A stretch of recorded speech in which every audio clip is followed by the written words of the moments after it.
Diputado Nicolás del Caño, en el uso de la palabra. Gracias, presidente. Bueno, en primer lugar creo que está claro que el gobierno de Macri benefició a los grandes grupos económicos y atacó duramente a los sectores populares. Pero me quiero referir a lo que sucedió hace 2 años, ¿no? Ayer se cumplieron 2 años de esa escandalosa sesión donde Cambiemos, con el quórum y los votos que le dieron muchos de los que hoy son parte del Frente de Todos, aprobaron el robo a los jubilados.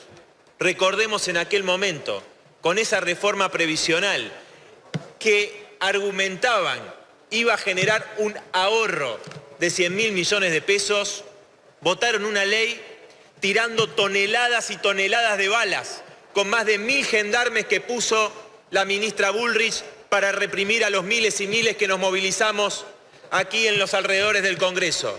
Seguramente todos recordarán esa imagen de un jubilado solo caminando mientras le disparaban los policías motorizados. Entonces, ¿qué nos vienen a hablar de que defienden los jubilados? Por favor, qué hipocresía que tiene Cambiemos venir a hablar de que defienden a los jubilados. 25% de poder adquisitivo perdieron los jubilados bajo el gobierno de Macri. Son unos caraduras venir a decir que defienden a los jubilados. Pero parece, presidente, que para las clases dominantes y sus partidos, acá el problema son los jubilados, los que trabajaron toda su vida, porque esa fórmula que se aprobó en aquel momento planteaba, el tiro le salió por la culata. ¿Por qué? Porque se disparó la inflación, lo opuesto a lo que apostaba Cambiemos. Entonces, por primera vez después de muchos años, en el primer semestre del 2020, los jubilados y las jubiladas iban a tener quizás una mejora con respecto a la inflación. Un 29% aproximadamente en el primer semestre del 2020 para todos los jubilados de aumento. Pero, ¿qué dijo el ministro Guzmán? El ministro Guzmán dijo que la actual movilidad generaba inflación. Sí, señoras y señores. El ministro de Economía dijo que los que generan inflación son los jubilados, o sea, el salario diferido. Que el salario y las jubilaciones es lo que genera inflación. De ninguna manera. Son los grandes formadores de precios. Son los exportadores que venden en el mercado interno al precio de dólar. Entonces, ahora lo que se presenta en este proyecto que presenta el oficialismo, uno de los puntos centrales, apunta justamente a darle facultades al Poder Ejecutivo, eliminando esta movilidad, darle facultades al Poder Ejecutivo para que determine cuánto, cómo y de qué manera va a ser ese aumento. Y nos dicen que esto es para garantizar el bienestar de los últimos, es decir, de los más afectados. Pero resultaría que un jubilado, una jubilada que cobra más de 19.068 pesos, tiene que ser solidario con aquellos que ganan 14.000. Mientras este proyecto plantea la reducción de las retenciones a las petroleras y a las mineras, no le tocan un centavo a los bancos que fueron de los grandes ganadores, 250.000 millones de pesos ganaron en el último año. A las grandes patronales del campo, que ponen retenciones al mismo nivel de las que había puesto Macri en el 2018, que fueron grandes ganadores. Multiplicaron sus ganancias y son los responsables de generar las devaluaciones por las cuales hoy tenemos 5 millones de nuevos pobres.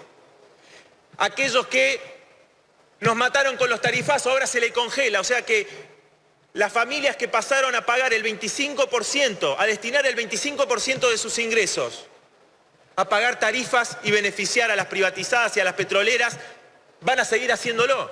A esos no se les tocan sus ganancias. Entonces, acá, presidente, tampoco a los grandes empresarios de la EA. Parece que la lógica es como la que nos decían cuando justificaban el impuesto al salario a la cuarta categoría, es decir, el impuesto al salario, que son los trabajadores que ganan un poquito más, los jubilados que ganan un poquito más, que, insisto, muchos de estos jubilados y jubiladas no llegan ni siquiera a la mitad de la canasta básica para los jubilados. ¿Me van a decir que un jubilado que gana 40.000 pesos es un privilegiado?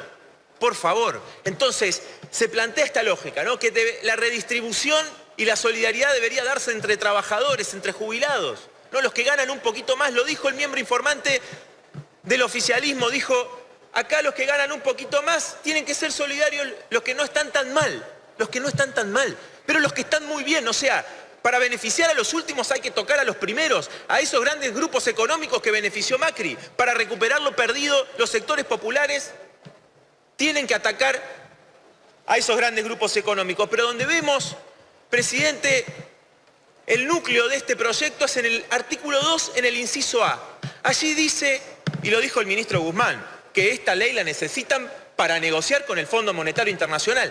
Dice el artículo 2, inciso A, que todo esto es para garantizar la sostenibilidad de la deuda pública.